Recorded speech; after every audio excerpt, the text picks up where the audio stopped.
Dannenmann coming up on stage. Kaaren Dannenmann, who's excited to see Kaaren up here? I love her bio. I'm going to read certain parts of her bio only, but she is a Anishinaapekwe trapper. She works as a trapper in the area, and her mother's family she has lived since time before memory. She is a head instructor for the Treaty 3 Trapper Education. As a member of a Treaty 3 Trapper Steering Committee, she loves this stuff and learning off the land. She's got family, she's got grandchildren. She's constantly inspired by them, and they by her. My friends, let's give it up for the Anishinaapekwe Trapper, Kaaren Dannenmann.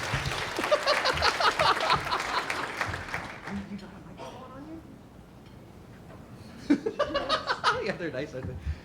Okay. Okay, are you good? Okay. Yeah. Okay. I'm Okay, just wait, curious. don't run away. I might need to because it's going to be interactive and Sure. I might not be able to hear anybody. So if you can hear somebody and then you do the yelling, No problem. No problem. Yeah. okay.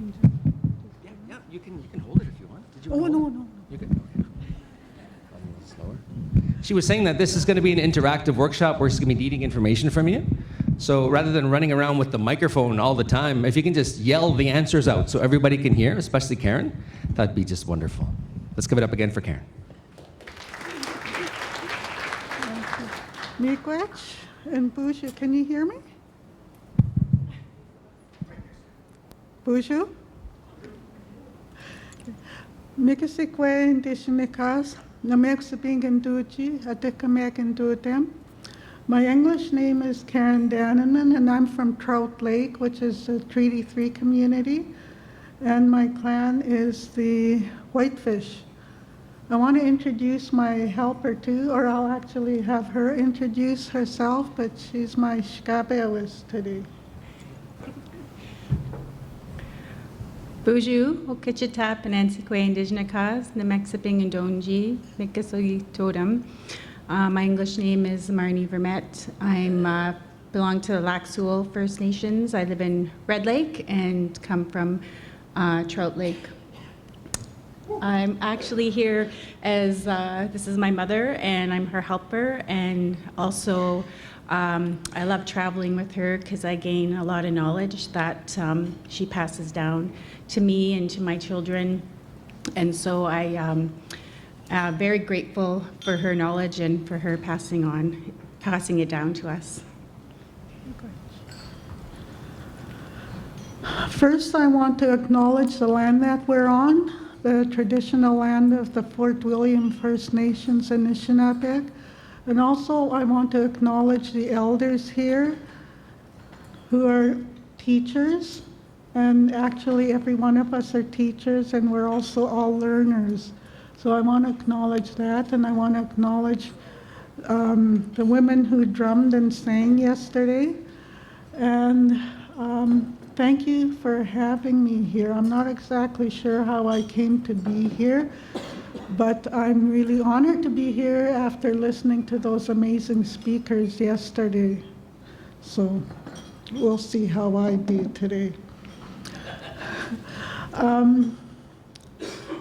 I come from Trout Lake, Nameksabing, which is the most northerly community of Treaty 3. We don't have a reserve. We live on the lake, much like the way our people did many, many years ago. My mother is still living. She's 94, and she was born 5 years before the gold rush of Red Lake. And so she was 5 years old when that happened, and she remembers still how people lived before white people came into the area. Before the gold rush, she didn't see white people at all. But she remembers how the people were so healthy. And she talks about how there was no obesity then. But she also talks about how quickly people got caught up in the modern foods. And she remembers being a teenager, and as they were paddling around, how she would always feel hungry when they ran out of flour and sugar. And When we were kids, we grew up with white flour and white sugar, but when she became in her 60s, she gave up white sugar. That was the first thing she gave up. And today she's still relatively physically healthy. She does not have diabetes, and probably the only elder in her generation who didn't get diabetes. Most of her generation either died from complications of diabetes plus alcoholism. And I just want to acknowledge that her example has taught me a lot in my life. So I want to talk a bit about traditional food. And actually what I want to do is, because I know you all know traditional foods, that I'm going to get you to give me the names of different animals and plants, and my daughter will write them on the flip chart. When you think about a traditional food, I also want you to think about how that food was procured. Okay, whether it was hunted or harvested, think about that. Think about the physical work it entailed, because the traditional way of life always included physical activity. Exercise wasn't something that our people went out and especially did like we often have to do today. We have to set apart time to do physical exercise. In the old days, 100 years ago in Trout Lake, people lived a very physical lifestyle. My mom talks about how there was no obesity, and she remembers seeing people walk across the lake. Like any time of the day, she'd see people in the wintertime snowshoeing across the lake, going this way, that way. And it's a big lake, like 22 miles by 18 miles, but it was nothing. The men, my uncles, they could carry a moose. Like two hunters could go and carry a moose back on their shoulders, come back 10 miles walking across the lake. So that their health, their wholeness is something that really inspires me when I think about it. So let's also think about, when you think about traditional food, think about the way it was prepared.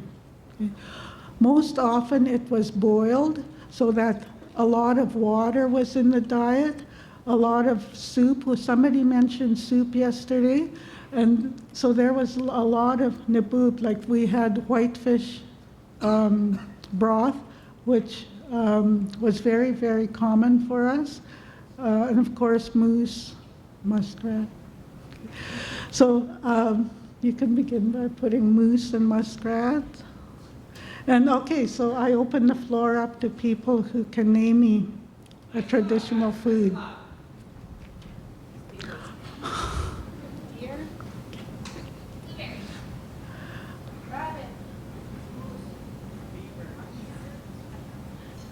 Beaver. Beaver.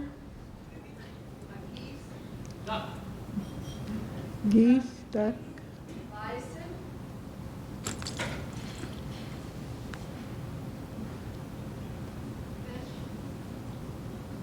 Can you name some fish?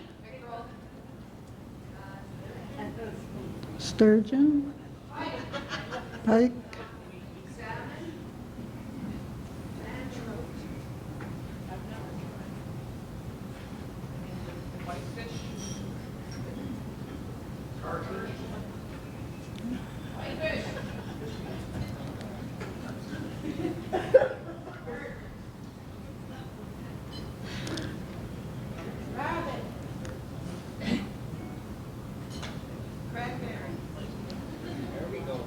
cranberries, Wild rice.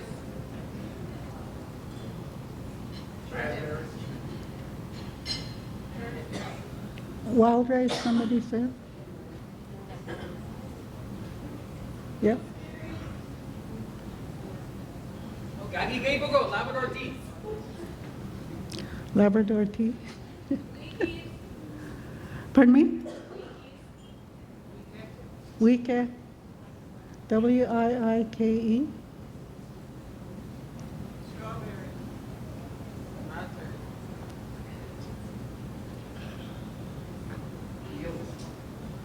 Who? Eels?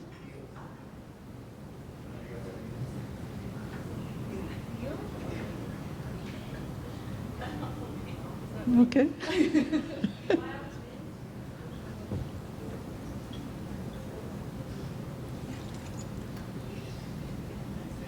Blackberry.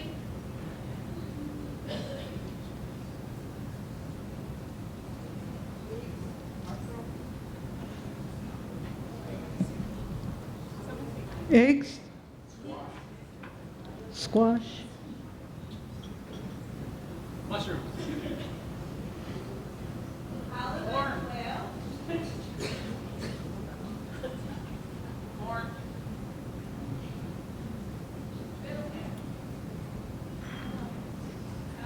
Fiddleheads. Fiddleheads?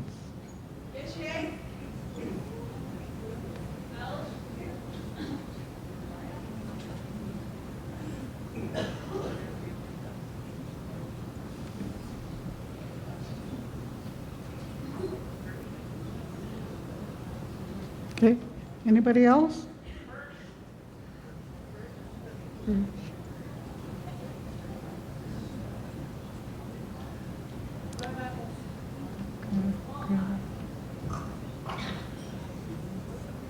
And somebody mentioned this morning, they were talking about the bush at Fort William? Sugar, maple syrup, maple sugar. And probably birch syrup.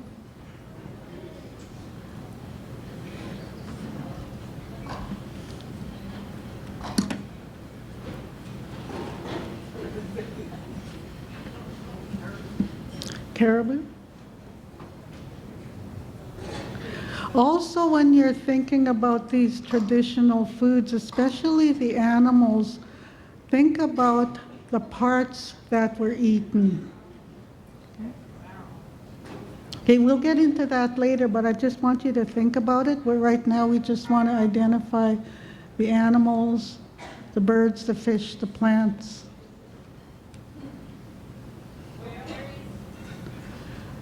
Bear?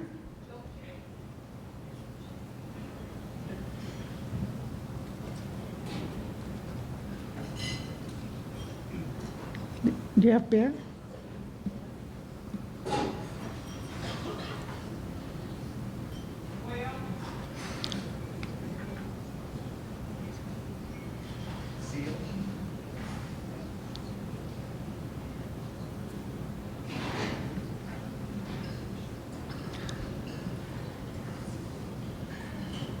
Anybody else? Eels? Isn't that what she wrote? Well, okay. Okay, this gives you an idea of what traditional foods look like. And actually, this is only the beginning of the list. There's all kinds of other plants that were harvested for food. And a lot of them I don't know the names of. For example, in the bays of Trout Lake, there's long reeds that grow about 6 feet out of the water, and they're about a half an inch in diameter. It was the job of the young women to harvest those, and they'd pull them out, and it was the bottoms, the bulb at the bottom that was eaten. And they'd collect those and dry them for the winter as well. And sometimes they would pound it and turn it into a flour, which they put in their soups. I don't know the names of those plants, but there's also all kinds of other plants like that people used.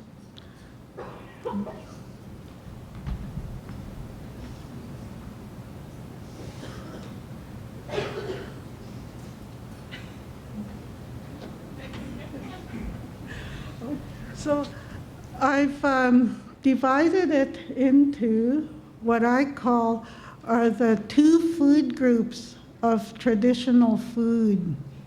And I have,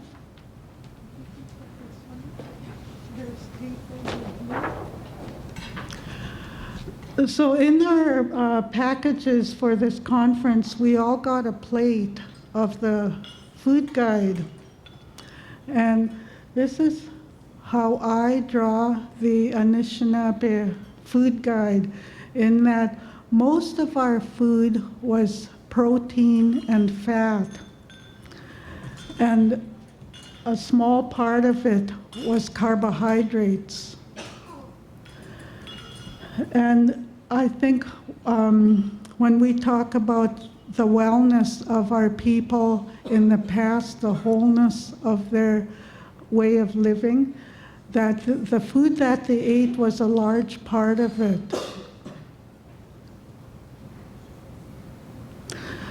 The way that the food was prepared was also really important. One of our teachings, and we talked about this a little bit in the medicine wheel teachings presentation I did yesterday, where in showing respect to the land, one of the things was that everything was ceremonial, that every time we went hunting, every time when we set a trap, every time we harvested any plant, that there was a ceremony attached to that plant or that life force. All those relations were honored and acknowledged with a ceremony. And it taught us to be grateful all the time for what the land our mother has given us. So for example, the beaver was very important, a very important relation where I come from. And there was actually 7 ceremonies for the beaver. And the first one was putting a tobacco offering when we set the trap. The second one was when we caught a beaver in a trap, when we catch a beaver, the first thing we do even before we take it out of the trap is we cut off its grooming nail from the back foot, and we put that grooming nail back into the water. We also cut off about a half an inch of the tip of its tail and return that back to the water. When we take the beaver home and we start skinning it, we cut off the gland that's at its throat and we put that back in the water. When we're done skinning the animal and we're preparing it for food, we cut off the knee and put that back in the water. When we're done eating the animal, all the bones are returned to the water, except for the hip bone. The hip bone we kept, and we used it for when we did not know where the beaver were. Sometimes the beaver would disappear, it seemed like. But what we do with the hip bone was we would make a little fire outside and put it on the coals. And then it would start turning in a circle on the coals. And when it stopped, it pointed in the direction where we would find beaver. So I'm going to draw you what the bone looks like.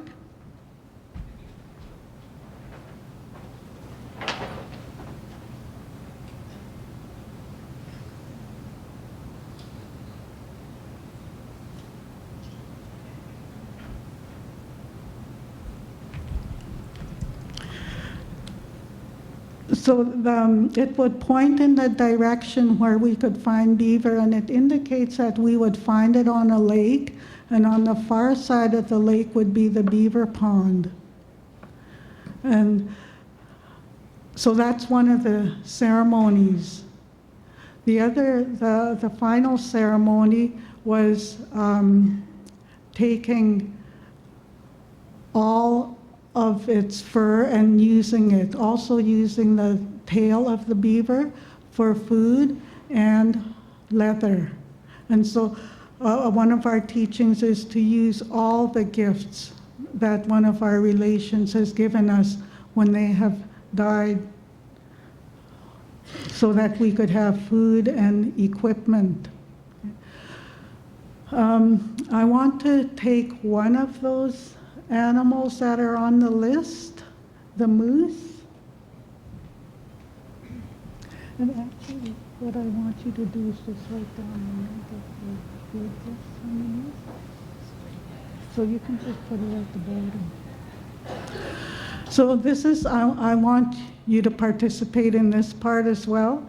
And our first list is, we're going to think of what are the food gifts from our relation, the moose. Okay. Think about also the way that that food gift is prepared and how we did it traditionally. When we killed a moose, the first ceremony we did was we cut off the bell, that part hanging from under its chin. We cut it off and hung it up in a tree. Often we hung it using ribbons, and that was our way of acknowledging to the moose and to Creator the gift of the life of this animal, from which we get many, many gifts. So food gifts, so people think about what parts of the moose do we eat? Anybody? Liver?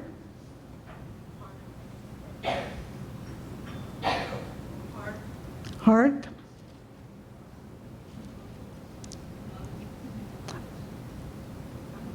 Tongue? Sorry. Nose?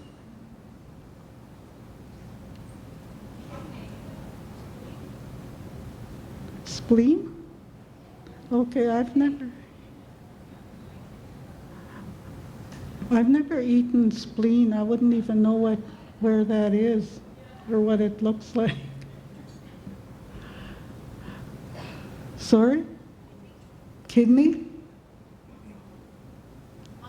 Muscle, okay. So the meat?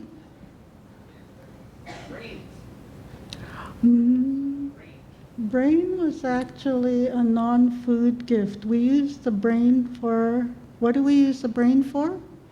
Tanning. Marrow? Ribs?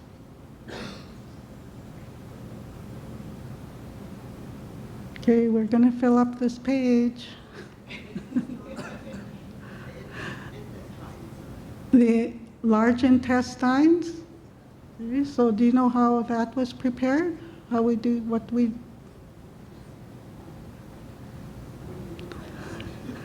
Okay, so first of all, you have to clean the shit out of the intestines.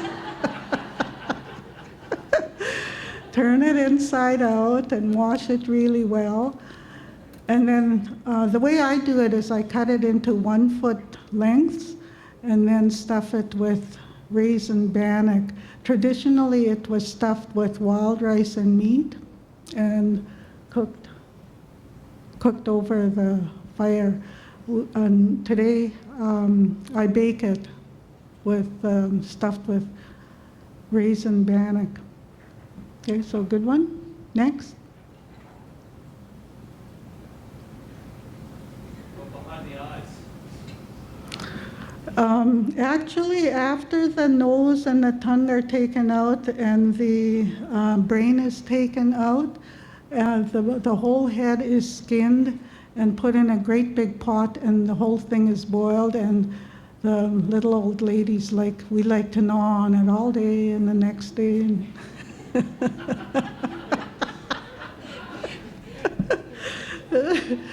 Yeah, so the whole head.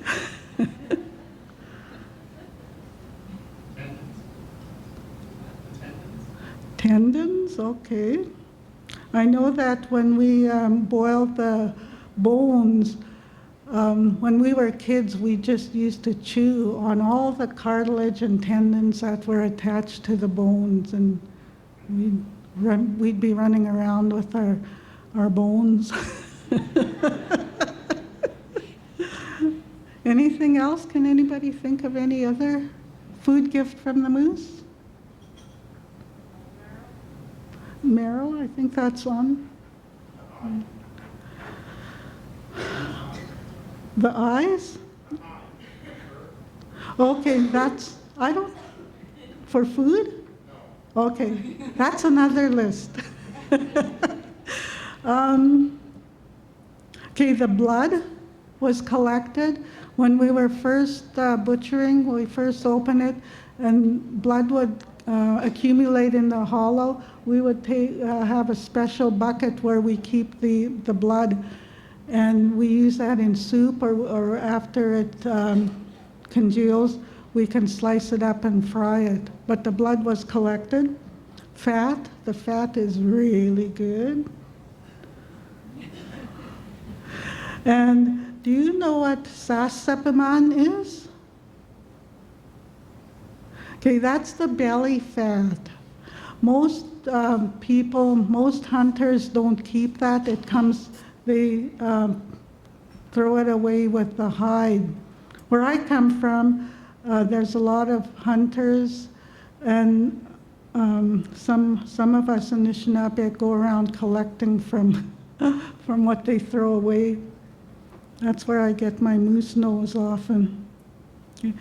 And I think I heard somebody say the stomach. There's one of the stomachs that we eat, and it's called Anishinaapekwe. Does that sound familiar to anybody? Anishinaapekwe? Okay. Anishinaapekwe is one of the 4 stomachs of a moose, and it's about this big. And when you open it up to clean it, it's full of compartments, so that when you take it apart, it opens up and it looks like a book. And I believe that when books were introduced to our people, it reminded us of this stomach, and so that's why we call books Anishinaapekwe. It looks like the stomach of a moose. But so the stomach. And the ukipaun, which is the diaphragm, that was also eaten. So these were all the food gifts from them. Well, that's not all of them, but those are the ones that I'm familiar with. And I'm just going to read you the list of the non-food gifts. And this is where the hide and the fur comes in. So, like I said, the dewlap was used for ceremony. The bones, a lot of tools were made from the bones. A lot of it was used for decoration and jewelry. This is my moose bone necklace. A lot of bones were also used for different games and toys for children. The antlers were used. In the old days, antlers were used in our gardening, so that the antlers made the furrows where the seeds would be put. The brain was used for tanning the hide. And in our stories, they always said that every one of us that have brains, we have a brain big enough to tan our own hide, okay? The hides itself were used either tanned or raw. Raw as in for drums and snowshoes and many, many other purposes. Moose hair was used for artwork, moose hair tufting art. The bladder was used as a waterproof container.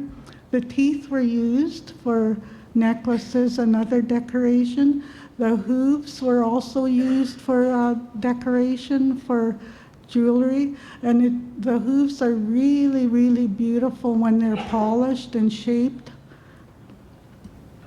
The sinew is used for thread, and they say that the urine was used as medicine. So those are the gifts some of the gifts from the moose. And so next time you go moose hunting, I want you to take this list with you so that you don't waste any of the gifts from our relation, the moose. Okay?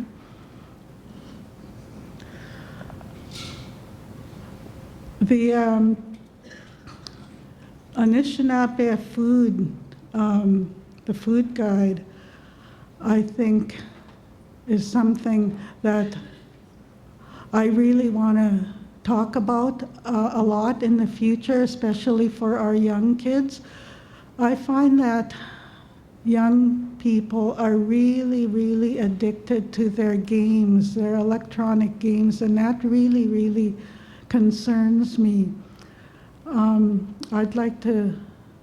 I've started taking my grandkids in the bush just to give them a few hours away from that, but it's really hard to do that. I remember taking my grandson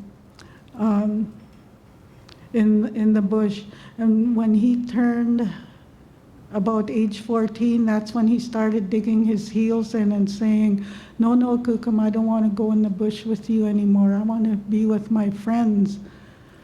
And so when he finished grade 8, he made a deal with me. He says, don't bug me to go in the bush with you.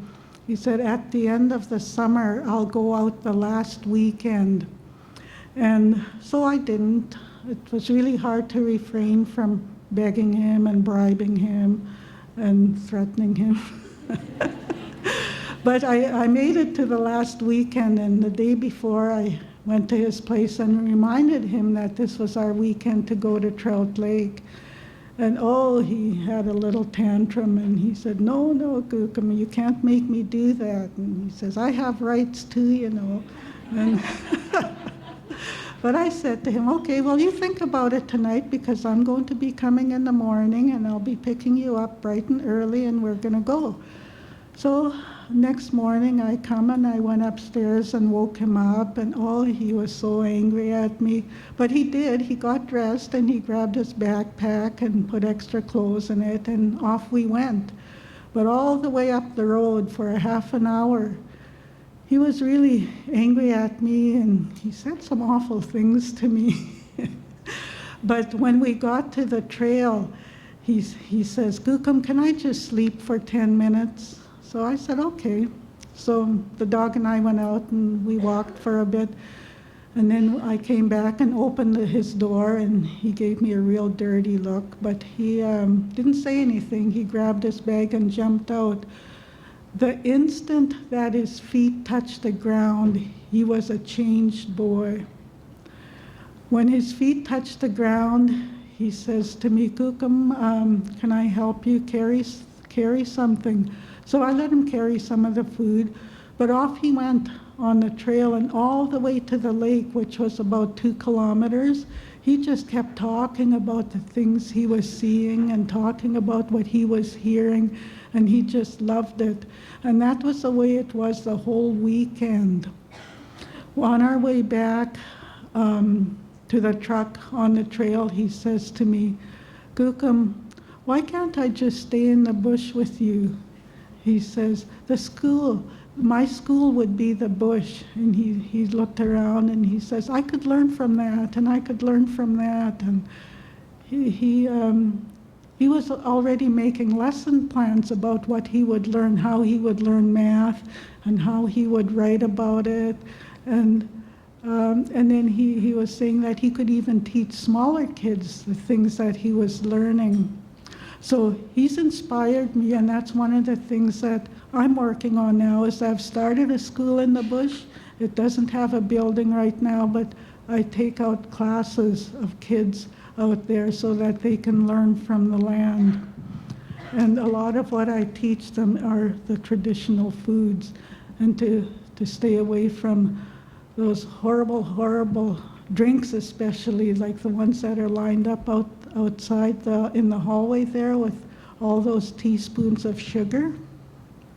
Okay.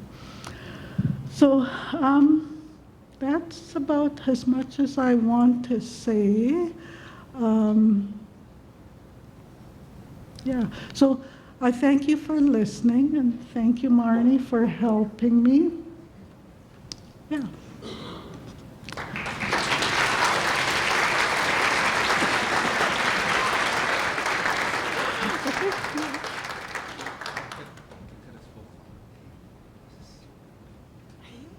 Yeah.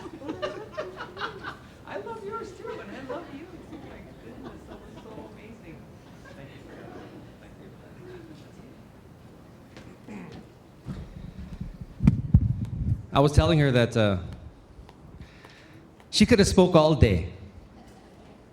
That was so absolutely wonderful. Let's give her another round of applause. Kaaren, beautiful. On behalf of the whole gang, our sponsors and everybody, thank you for what you do for us and for your children back home.